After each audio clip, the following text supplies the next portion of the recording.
Magandang umaga, kumusta po? Narito po ulit ang update natin para sa lagay ng ating panahon ngayong umaga po ng October 10, 2024 na kung saan sa ngayon po gaya ng inyong nakikita ay lumalakas na ang daloy ng northeasterly surface wind flow o mahinang bugso ng amihan at umaabot na po sa silangang bahagi ng Visayas habang mayroon pa rin pong intertropical convergence zone o yung salubungan ng mga hangin na mula po dito sa northern hemisphere at southern hemisphere na nasa silangan po ngayon ng Visayas at Mindanao. At sa atin pong long range forecast, wala pa rin pong bagyo na namamataan na tatawid po dito sa ating kalupaan hanggang sa susunod na 2 linggo, pero hindi pa rin po inaalis ang posibilidad na may sama ng panahon na mabubuo sa silangan ng ating bansa sa susunod na mga araw at ang development ng mga yan ang ating babantayan. At sa lagay po ng ating panahon ngayong madaling araw ay generally fair weather naman po sa malaking bahagi ng ating bansa pero may tsansa pa rin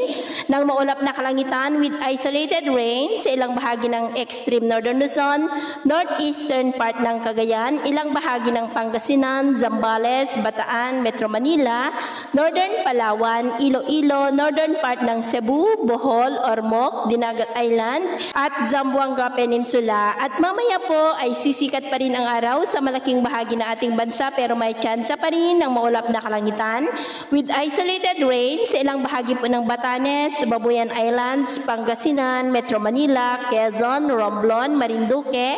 Masbate, Cadiz, Escalante, Tagbilaran, Eastern Samar, Bislig at ilang bahagi po ng Davao. At mamayang hapon, mas maraming lugar na po ulit ang makakaranas ng mas maulap na kalangitan with isolated light to heavy rains. Kaya kung lalabas po tayo sa ating mga tahanan ay ugaliin lamang po natin lagi ang magdala ng kahit na nung panangga natin sa init ng araw at proteksyon na rin po sa mga biglaang buhos ng ulan. At sa atin naman pong mga baybayin, wala naman po tayong nakataas na anumang gale warning signals pero iba yung pag-ingat lamang po